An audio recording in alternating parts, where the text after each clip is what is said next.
Hey, there's been a lot of talk on LinkedIn about closing and closing techniques and closing approaches. Gong did a great blog post about this and how it adversely affects the sales process. And I think what we got to understand is that closing techniques are, you got to put it into context. Now, if you're selling something that's simple, it's a one call close where that person's a decision maker. Is it MasterCard or Visa? You know, the the choice close. That's one thing. And closing techniques in the simple sale, they do work, right? There's hundreds of books written about it. If that's what you're doing, okay. But most of us, if you're in the B2B complex sale where there's many decision makers, there's still a decision point. You can call it a closing. Like when you're on an interview, is that a complex sale? Is there more than one decision maker?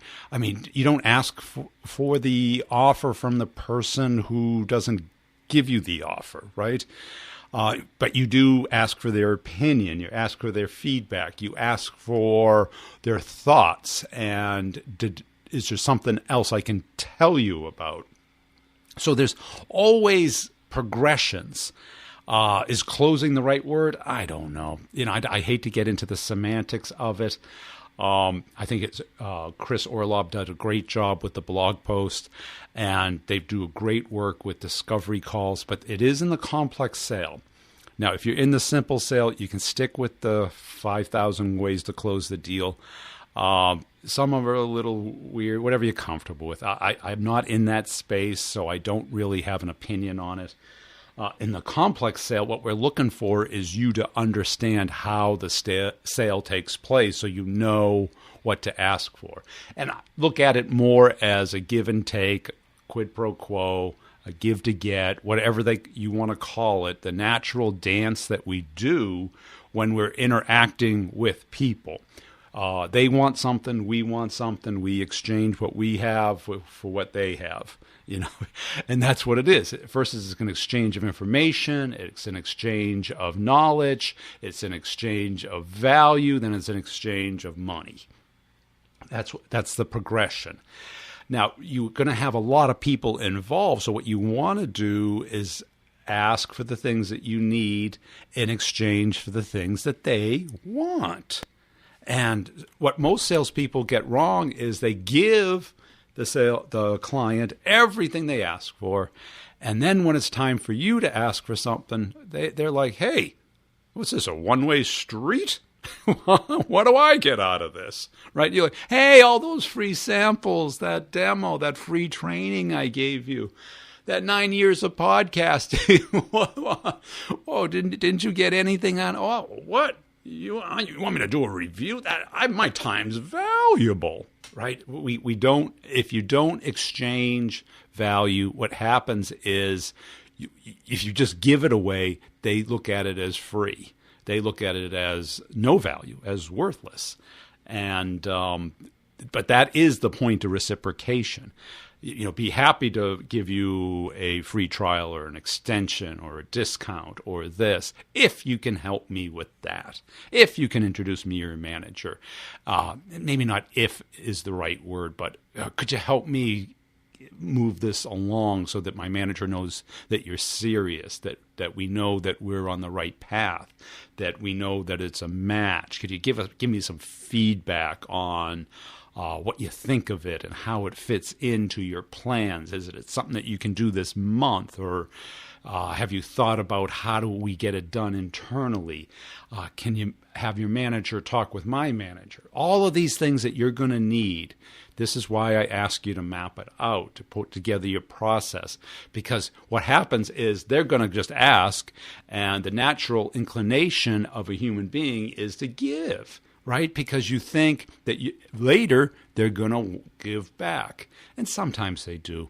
But the point of them asking is the exact point for you to get your quid pro quo, to get your get to give. And that is the natural dance. And you've got to anticipate that. Otherwise, what you'll do is you'll give the shop away, and then at the end of the month or quarter, you're going to be there left empty-handed with no commission check coming in, no order, no promotion, no promotion. You're lucky to have a job, if you don't get the deal. So is closing important? Advances, progressions, achieving something as opposed to having just an activity with your prospect is, because and even if it's these baby steps of getting to be known, liked, and trusted, and all of those things are about giving, right? Because you do have to give, but if you don't get anything back, you're getting the sense that they don't value it. So you either have to give more or give different or give to someone else. Those are kind of your options. But that's why you can't just take. That's why this asking for 15 minutes or 30 minutes to talk about you, or even just profiling on the persona, is not enough anymore. That's the old school, simple sale approach. It doesn't really work that well in the complex sale. It may if you have a big brand behind you, or you have an existing customer base, or they know who you are already, and your brand already has a trust sense in the marketplace. That's different now. But a lot of us are selling things that are not known. So that if they're not known, people don't know us, they don't know our company, they don't know the product, or they think they do, and they have a misconception about it, and we have to reframe that in their mind. And what we're trying to do today is kind of like start on second base and not get to first base. And I don't mean that I mean it in the baseball sense of the word, not in the dating sense of the word. But it's not much different. What we're trying to do is skip or cheat our way to getting their time, because that's what we're told to do. And it may have worked when there were only 2 other people asking, but today there's 20 other people asking for that same 15, 30 minutes of time. What we have to do is earn it today. I hope this has been helpful. So when you think about closing, bring it back not to get the deal, but what are the things that you need, the little tiny decisions that you need to go along? You need them to be aware of you, that you need them to like you as a human being so that they will converse with you. You need to have them trust you so that they believe what you say. Then you need to have them open up and share what their problems are, or confirm that they have a problem that you solve. Then you need them to evaluate you to make sure that it works within their system, to work within their company. Then you need to introduce you to their manager. Then you need them to, commit to taking action to actually either purchase, evaluate, integrate, do something with you, your product, or your service. See, these are the baby steps that you go through in the complex sale. Now, in the simple sale, it's, you demonstrate benefit, you pull out, find out if they have the problem, and then you close hard. And it's like, then you handle the objections. So why would you want to wait? Why do you have to talk to your spouse? Why do you have to think about it?